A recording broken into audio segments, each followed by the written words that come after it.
ಮೈಸೂರು ನಗರದ ಹೊರವಲಯದ ಯಾಂಡಳಿ ಬಳಿ ಡ್ರಗ್ಸ್ ತಯಾರಿಕೆಗೆ ಸಿದ್ಧತೆ ಮಾಡಿಕೊಂಡಿದ್ದ ಗೋಡೌನ್ ಮೇಲೆ ಪೊಲೀಸರು ದಾಳಿ ನಡೆಸಿದ್ದಾರೆ.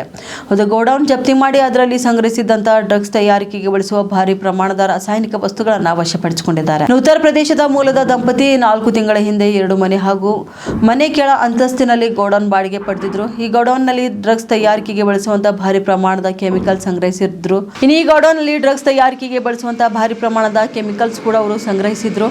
ಕೃತ್ಯಕ್ಕೆ ಅನುಕೂಲವಾಗುವಂತೆ ನಿರ್ಜನ ಪ್ರದೇಶದ ಒಂಟಿ ಮನೆಯನ್ನೇ ದಂಪತಿ ಆಯ್ಕೆ ಮಾಡಿಕೊಂಡಿದ್ರು ಎಂದು ತಿಳಿದು ಬಂದಿದೆ. ಇನ್ನು ಪೊಲೀಸರು ದಂಪತಿಯನ್ನ ವಶಕ್ಕೆ ಪಡೆದು ಹೆಚ್ಚಿನ ವಿಚಾರಣೆ ನಡೆಸುತ್ತಿದ್ದಾರೆ. ಗೋಡೌನ್ನಲ್ಲಿರುವಂತಹ ಡ್ರಗ್ಸ್ ತಯಾರಿಕೆಗಳಿಗಾಗಿ ಭಾರಿ ಪ್ರಮಾಣದ ಕಚ್ಚಾ ಪದಾರ್ಥಗಳನ್ನು ಬ್ಯಾರಲ್ಗಳಲ್ಲಿ ಸಂಗ್ರಹಿಸಿದ್ರು.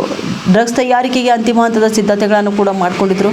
ಖಚಿತ ಮಾಹಿತಿ ಮೇರೆಗೆ ಪೊಲೀಸರು ದಾಳಿ ಮಾಡಿ ಆರೋಪಿಗಳ ಪ್ಲಾನ್ ಅನ್ನು ವಿಫಲಗೊಳಿಸಿದ್ದಾರೆ. ಇನ್ನು ದಂಪತಿ ಮನೆಗೆ ಬಂದು 3 ತಿಂಗಳು ಕಳೆದಿದ್ರೂ ಸಹ ಸ್ಥಳೀಯರ ಜೊತೆ ಮಾತುಕತೆ ಇರಲಿಲ್ಲ. ಕೇವಲ ಇಬ್ಬರು ವಾಸ ಮಾಡುವುದಕ್ಕೆ 2 ಮನೆ ಬಾಡಿಗೆ ಪಡೆದಿದ್ರು.